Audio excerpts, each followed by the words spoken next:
Robert, you've obviously recently released your Destinations Europe 2015 report. Can you just pick out a couple of the key points from that? Overall, Destination Europe is, by the way, it was 57 cities and 250 retailers, and really assessing where most of their retail faces are across Europe. Clearly, London, Paris, Madrid, Milan were top of that list.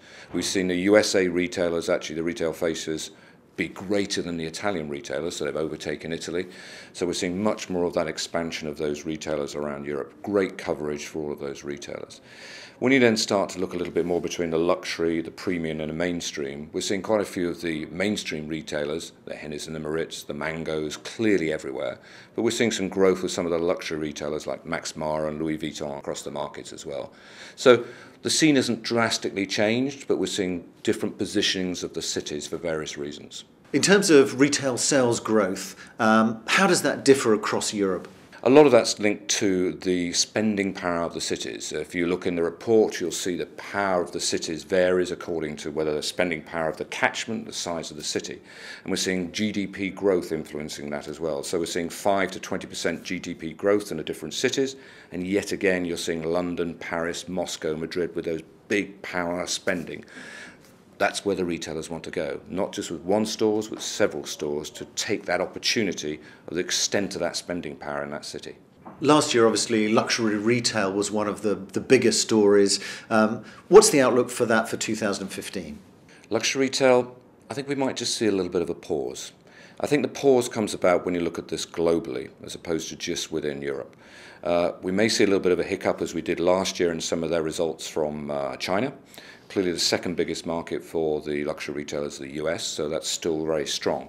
But how are they going to balance the need for changing their portfolio and their expansion strategy in China against continuing to grow in Europe? I think the market will see the need for what we call bridge retailers. That's the gap between premium and luxury retailers. People like Michael Kors really expanding and taking some of that space. Some of the space these bridge retailers need actually easier than some of the space at the big flagship stores that the luxury Louis Vuittons need.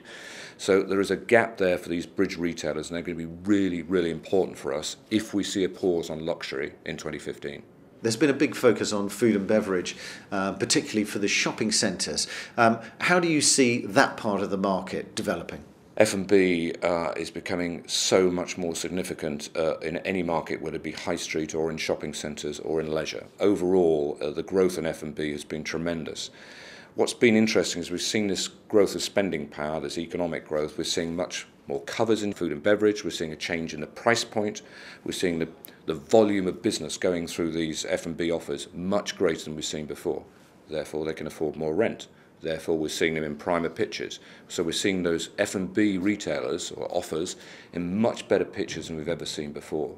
So when you put those three things together, F&B change, you see the luxury potential pause and the need for bridge, and finally you see that retail spending power being the real focus, you see a really exciting year ahead for 2015.